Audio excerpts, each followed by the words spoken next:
Hey, what's up everyone? So, if you are a regular watcher of this channel for the last few years, you've seen me do this process before. But today, I want to show you a little bit more about it, and I'm also going to give you guys some presets to download and use. Specifically, presets for Selective Color adjustment layer. Let me talk about it first, kind of re-explain it, especially if you've never seen it, because we're going to use this to create masks, right? So check this out. Let's put out a selective color. Now, historically, if you watch the channel, you know that sometimes I use selective color to create masks. It has some limitations, but it's also really cool. Let me explain. So selective color, most people don't mess around with the two options in the bottom. We have relative and we have absolute. Absolute is what we want to play with. So for example, if I'm on absolute and I have several different choices here, right? You got the 6 main hue angles, 60-degree hue angles, and then whites, neutrals, and blacks. Now, those ranges are fixed based on the adjustment layers, whatever the heck settings Adobe has, those are fixed. So I can't change the ranges, the Luma ranges in any way. I can just quote unquote call them. And it's a little bit cumbersome, which is why the presets are so convenient. So let me show you real quick. So while I'm on absolute, I could add like maximum black to the blacks, maximum black to the neutrals, maximum black to the whites, and you can see where this process is going. And as you can see, it's a little bit on the tedious side, but I'm going to go ahead and do it to show you the basic setup because I want you guys to understand how this works. Okay. Now, while I do this, I'll mention in other videos, even recently, I've mentioned how to make a luminosity mask from a gradient map, right? Very valid, because anything that we can see, we can create a mask from, right? Or at least we can get the selection of the luminance of whatever we see and then make a mask from it, right? So look, we're on absolute, which is important because if it's on relative, everything will just get really, really dark, but it'll still try to preserve some luminosity and whatnot. It's a different sort of algorithm. But on absolute, it just makes it 100% black. So now, if I'm, for example, on reds, if I take the black all the way to negative 100, there you go. That's my reds. And I can make a mask from that. Okay, we talked about it before, but you can go to your channels window. If you don't have it open, go to window. Go to channels. Okay, you can go to channels and then hold down command or control and then click the thumbnail of the RGB channel. Boom. It's going to let me know that not more than 50% is visible just because it's a very light selection. It's a very weak selection, if you will. It's not a very deep mask, but it's selected nonetheless. And then I can take that selection that's running, even though I can't see it. And if I put out another adjustment layer, I have created here, in this case, a hue and saturation adjustment layer.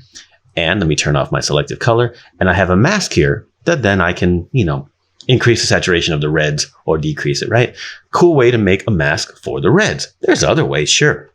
But there's a cool little extra bonus, if you will, in using selective color. So let's put it back on. Now you might think, all right, so I've created my red selection. Now what? Well, I go back to reds and then I can make it all the way black. And what happens if I go in between? I get weird things that I don't understand. We'll do that in other videos. But for now, just understand that 100% black, or rather plus 100, means you can't see it at all. And if you go to any range, I'll change it different time. I'll go to neutrals and go all the way to negative 100.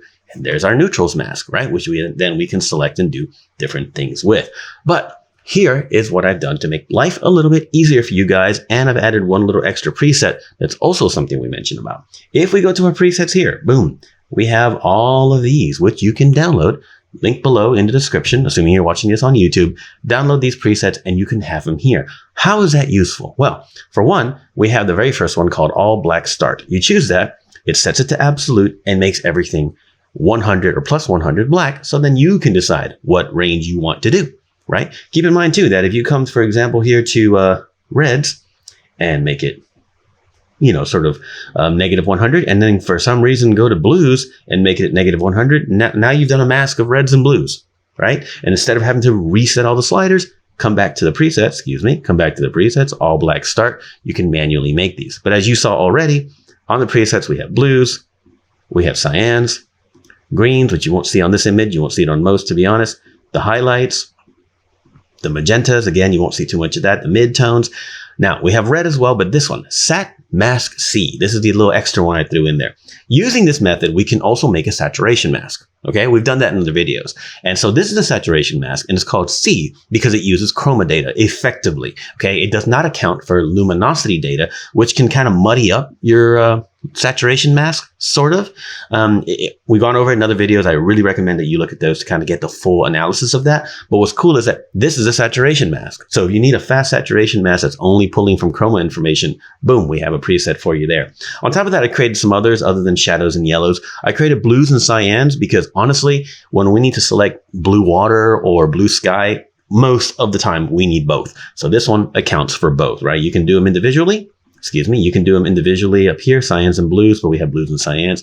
Reds and yellows is another one I picked because often whenever we are, again, making masks from color ranges, reds and yellows, especially for skin tones, we usually want both, especially if we're trying to get a really elaborate skin tone selection, okay? And then shadows and highlights, this is more of a demonstration to show what's possible. We can create a quick mask of the shadows and highlights. So this is not to replace making luminosity masks from gradient maps, absolutely not. It's not meant to replace using, for example, color range to create masks about different ranges, color ranges or luminosity ranges.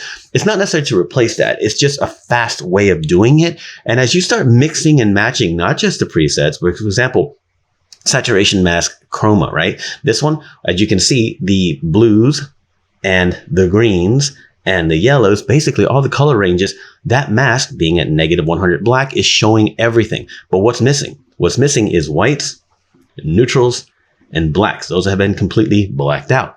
Ipso facto, this is just chroma information, therefore it's a saturation mask, okay?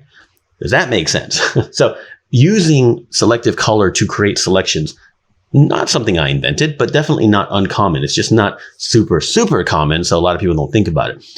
Generally speaking, there are I don't want to say better ways, but there are more detailed ways. But for fast masks, especially here, if you're like, I'm gonna open up my selective color, I've got these presets that I got from NBP. I'm just gonna use those real quick to create different masks on the fly, especially blues and cyans or something like that. Or I can just choose all black start. This is also a benefit, guys, because as some of you know, if you try to make an action using selective color on absolute, for some reason or another, this is just an Adobe issue, for some reason or another, programming an action that the absolute function sticks, as it were, is troublesome. People have they record a whole action, they click absolute, they finish the action, they run it, and it ends up on relative.